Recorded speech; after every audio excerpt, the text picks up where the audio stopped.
ನಮಸ್ಕಾರ ರೀ ಎಲ್ಲರಿಗೂ. ಹೆಂಗದೀರಿ? ಆರಾಮದೀರಿ? Welcome to Akshata Chetan Kannada vlogs ರೀ. ಇವತ್ತಿನ ರೆಸಿಪಿ ಬಂದು ಮೃದುವಾದ ಬಲೂನ್ ಹಂಗೆ ಉಬ್ಬುವಂಥ ಚಪಾತಿ ಮಾಡೋದು ಹೆಂಗಂತ ನೋಡೋದು ಬನ್ನಿರಿ.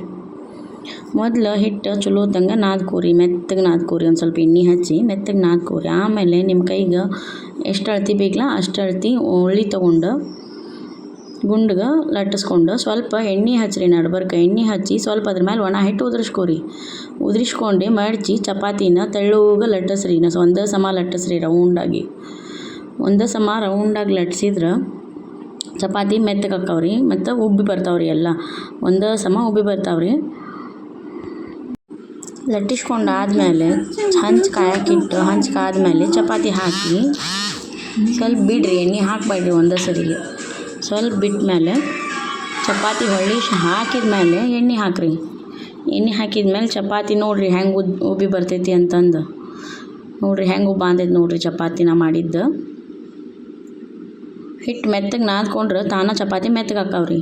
ಆಮೇಲೆ ಲಟ್ಟಿಸ್ಬೇಕಾದ್ರೆ ಒಂದೇ ಸಮ ಲಟ್ಟಿಸ್ಬೇಕ್ರಿ.